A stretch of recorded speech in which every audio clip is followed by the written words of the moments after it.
KTTZ TV Channel 5 presents 24 Frames, taking you inside music, art, and entertainment in the Hub City and beyond.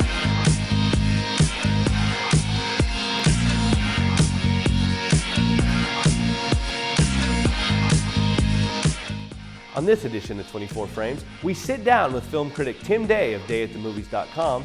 We chat with Nachito Herrera, Cuban pianist and jazz musician who is in Lubbock as part of the Presidential Performance and Lecture Series at Texas Tech. We check out a preview of Ken Burns' new film, The Central Park Five, and we have Kenny Shawn in our South Plains session. Hi, I'm your host, Paul Hunton.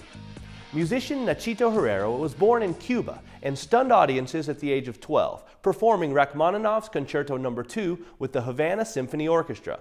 In the late 1990s, Nachito joined the Fabian Cubanismo as its lead pianist, arranger, and musical director, playing many of the world's finest concert halls and prestigious festivals. Recently, he was in Lubbock as part of the Presidential Performance and Lecture Series at the Allen Theater at Texas Tech. We sat down with Nachito to talk about his musical career.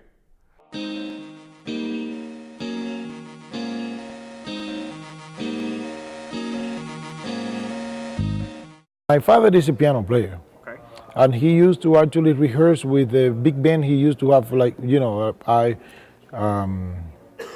to like 1970s. And they used to rehearse even at the garage at our house. So I kind of grew up listening to some music. And at the age of 7, I told him I just want to be a piano player.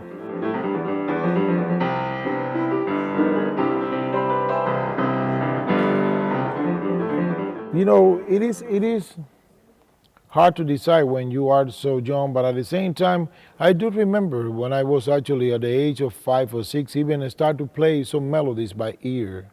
You know, obviously never like reading music and things like that. But yes, I do remember being all motivated to play this instrument, which is hard, but it's beautiful at the same time.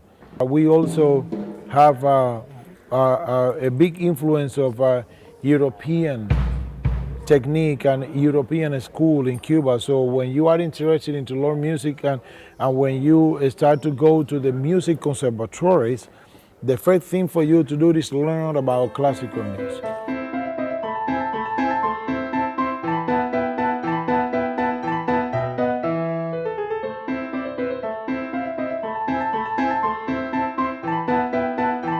I was getting ready for a piano competition, and then a Rachmaninoff piano concerto was required. Okay. I was getting ready with that, and then I had the privilege to get the invitation of the National Symphony Orchestra of Cuba to play the piano concerto before I go to Europe to participate in that kind of competition. I still remembering, you know, being completely the innocent boy going to the stage to play that. I would like to call that beast. It is a wonderful piano concerto, but it's hard. Yeah. It is a challenge to go through it. So I got a privilege. I got a wonderful support for the whole music department in Cuba, and that's exactly why I played Rachmaninoff No. 2 with the symphony orchestra at the age of 12.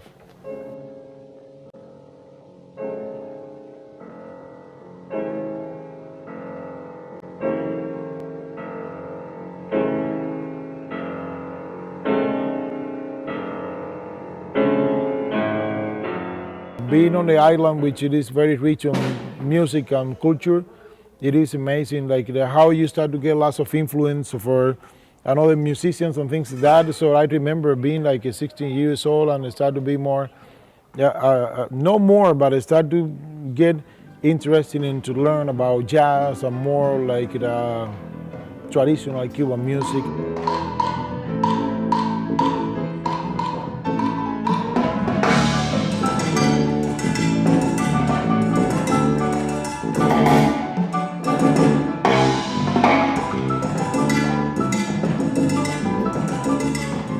Music has been my passion forever. And piano, I love it. I don't think I can live without it. You know, it has been my best friends, my closest friends. Every time I can transmit my emotions or my feelings about how I feel, he has been my best friend.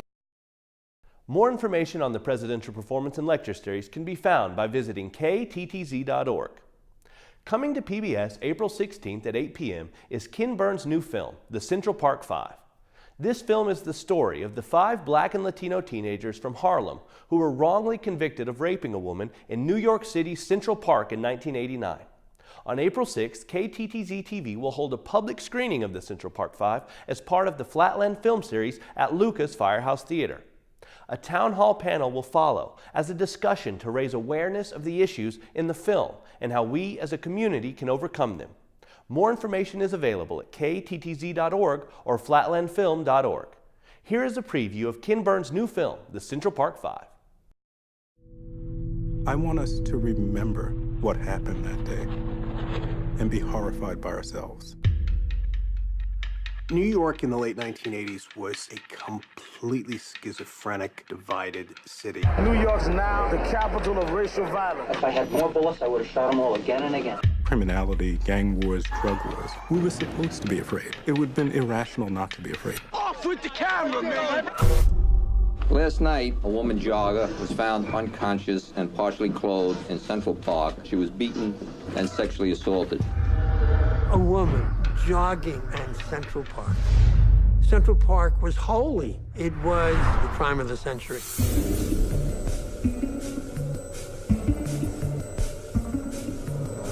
Five youths were arrested at 96th Street, all between 14 and 15 years of age. They got him! You can only imagine the pressure to have this crime solved and solved quickly. First we was all together, then they started to put us in different rooms separately. What did you do? Who were you with? Who did you come with? The tone was very scary. I felt like they might take us to the back of the precinct and kill us. You're not gonna go home until you give up a story. I told my son, go to the park that night. I feel guilty. I'm telling the guy, I don't know what you're talking about. They're getting a little angry. And they're like, you know you did it, didn't you?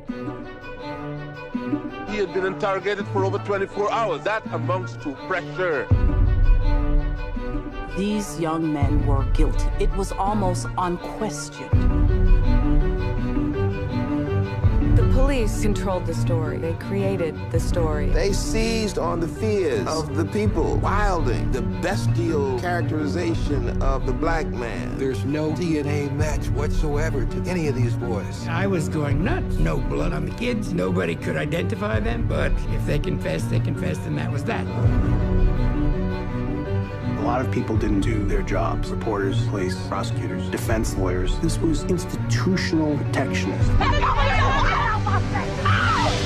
We falsely convicted them, and we walked away from our crime.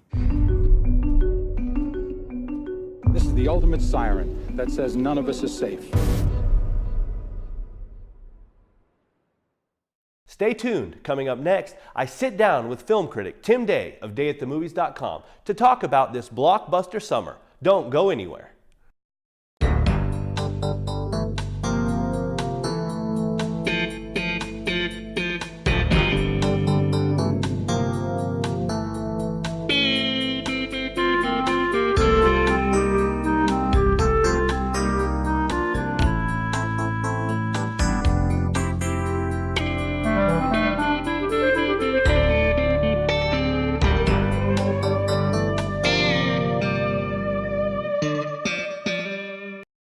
On April 6th at 7 p.m., KTTZ-TV and the Flatland Film Series will host a special screening of the Central Park Five at the Louise Hopkins Underwood Center for the Arts Firehouse Theater. The Central Park Five, a new film from award-winning filmmaker Ken Burns, tells the story of the 5 teenagers from Harlem who were wrongly convicted of raping a woman in New York City's Central Park in 1989. A town hall panel will follow. More information is available at kttz.org or flatlandfilm.org. Recently, I sat down at Wild Burger Grill with Tim Day, film critic and professor of film for Arizona State University.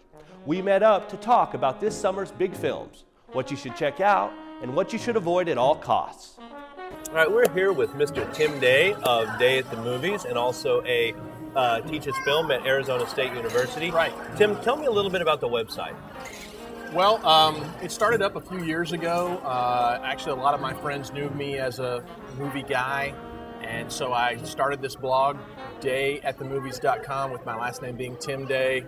Kind of a cute thing with dayatthemovies.com, and it's also Day at the Movies on Facebook, a page you can kind of follow. And I just write film reviews for new releases, try and post new trailers, things like that on Facebook. But it's a place for me to kind of use that film knowledge, but also try and offer kind of an everyman perspective when it comes to movies that are out there. So not a lot of snooty, uppity reviews? No, not at all. Although I do try and find a few films that may be a little bit out of the way, away from some of the blockbusters or mainstream films, to recommend to people that they might otherwise miss out on Redbox or video on demand, something like that. Sure. Now we're here to talk about summer blockbusters. Oh yes. And first on the schedule is Iron Man 3. Right. Give me your thoughts on Iron Man 3. Well, Jon Favreau, who's helmed the first two films, is now just a producer, and they brought in Shane Black to direct this film. And he's got some good films in his history and some that are a little bit shaky. You've got the character of Rhodes, who was War Machine. Now they're looking like they're bringing in him as Iron Patriot with the red, white, and blue. Ben Kingsley is starring as Mandarin. We've been waiting since Iron Man 1 to see Mandarin. I think he's terribly miscast. I'm a little afraid that this movie is going to be like the 90s Batman films, that they just have begun to throw in too many things into the movie, and it's just going to end up being a muddled mess. I want it to be good. I hope it's good. I'm a little afraid of this thing's going to suffer from sequelitis. Moving on to our next film. Our next film I have many thoughts about. Star Trek Into Darkness. I hate this! The trailers have been wonderful, or at least in my opinion. I think they've been great. Right. If you went to The Hobbit, you got a 10-minute preview of the film, and it's tremendous. That 10-minute preview is. Spoiler alert, it looks like Spock dies in that 10-minute trailer. In fact, I would assume that last wave of lava over the camera is Spock dying. Now, Spock has died before. Right. And Kirk has gone to the ends of the universe to find him. So, is this a remake of Wrath of Khan? The needs of the one outweigh the needs of the many. The needs of the many outweigh the needs of the few. There's a lot of speculation on, is this a Wrath of... In fact, early on, it was marketed to be a Wrath of Khan remake. Now they're saying that it's perhaps that the villain, Cumberbatch, is from a character from one of the early Star Trek serials of the first season. And that maybe they're using that as sort of a hybrid of the Khan storyline. But the newest trailer that just came out last week, it's a shorter, sort of a teaser trailer, only runs a little over a minute. But it definitely shows a lot more of the action being on Earth and on the surface of the Earth, and sort of the danger that they're sort of trying to fight back this terrorist, whoever that person is. But I gotta say, everyone's back. J.J. Abrams, Damon Lindelof. I'm in. I'm in. This looks like it could be every bit of what we would expect it to be, which is just greatness for nerds and for non-trekkers alike, right? I think everyone will enjoy this film. Moving on to our next one, which this one I am terribly excited about. Man of Steel. Yes. I made this comment the other day. If you looped the Man of Steel trailer for a feature length, just 90 minutes of nothing but the Man of Steel trailer, I think I would sit and watch that. The world's too big, Mom. Then make it small. If Disney and the Marvel reboot of movies have produced a lot of popcorn, fun, blockbuster films that everyone loves to go see, it is DC that is making films that are significant with their heroes. They did it with the Dark Knight series, and I really feel like they're gonna do it again here. I'm a huge, and I mean huge, Zack Snyder fan. I love everything that he's including, and I'm in the minority, including Sucker Punch.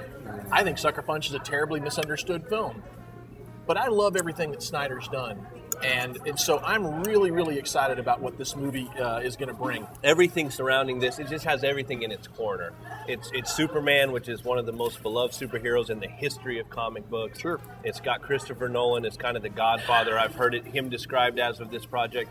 And so I agree with you. I think it's going to be tremendous. Well, and you've got screenwriter David Goyer there too. Yes. And he's got such a great track record. He really does.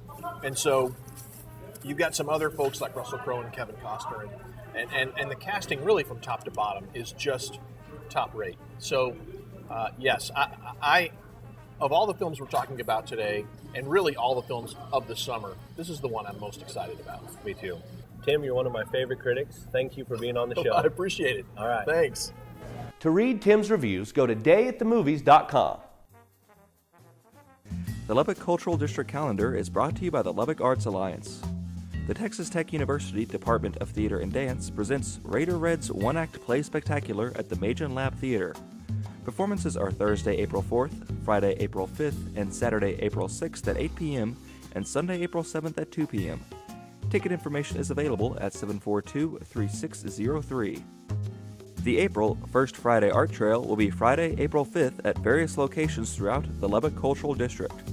First Friday Art Trails are from 6 to 9:30 p.m. The Iron Horse Review presents the first annual Iron Horse Film Festival, Friday, April 5th at 7 p.m. at the Texas Tech English and Philosophy Auditorium 001. More information is available at ironhorsereview.com or by calling 806-432-2385. Lubbock Moonlight Dinner Theater presents Damn Yankees, Friday, April 5th and Saturday, April 6th at Luca's Christine DeVint Ice House Theater.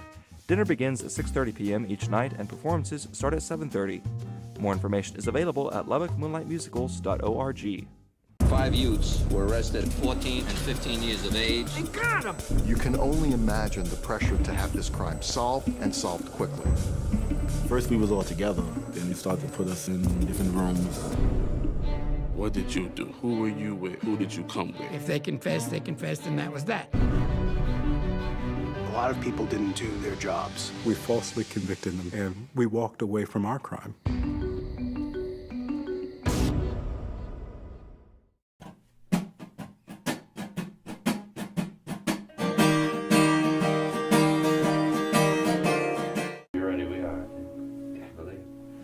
Well, hi, this is Sean Troyer. My name is Kenny Harris. We play for a band called Estelene. We're going to play a couple of songs for you.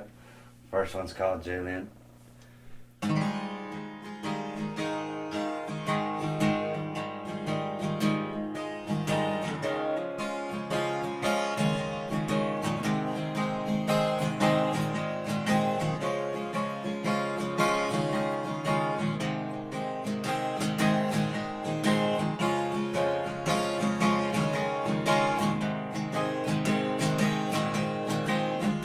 Do not stare, it's not the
way it's not the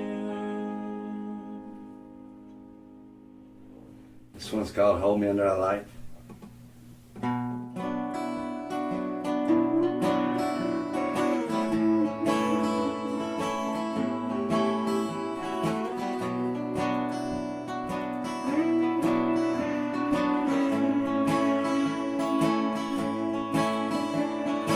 Hold me under the light when it's all said and done. See how long the battles I've already won. Feel all the love that I got. Now, hold me under the light. Won't you show me just how to run?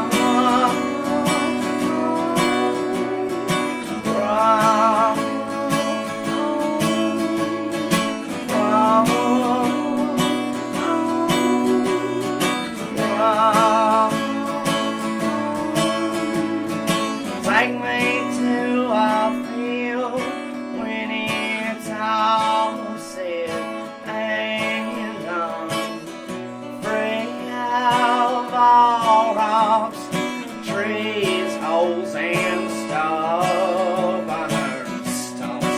Need to feel the wind on my feet. Now take me to a field. Won't you show me just how to run?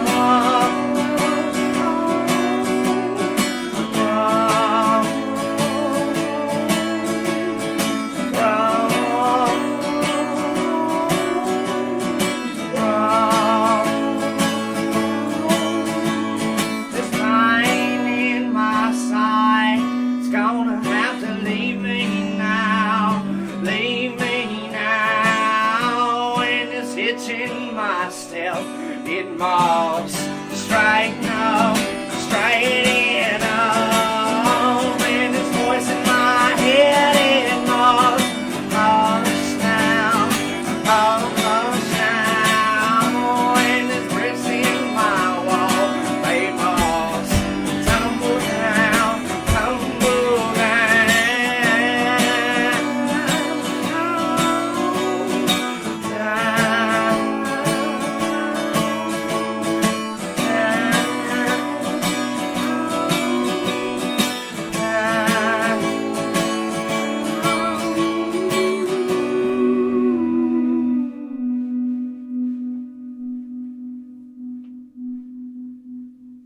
That's the show. Thank you for joining us on 24 Frames.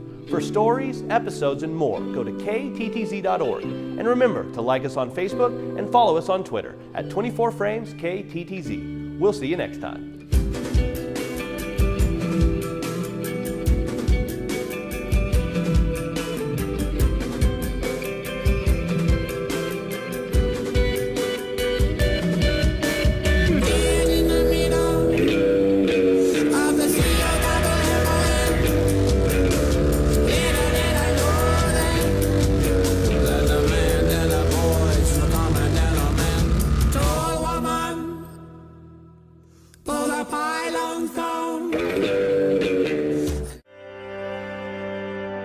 What if television could open your eyes? You give it your heart. You put everything that you have in it. Could lift your spirit? Welcome home. It won't be long now. Could light up your world? Like a vision when you came to me. And why can't great art Light up the sky. flow into every living room freely, now and for generations to come?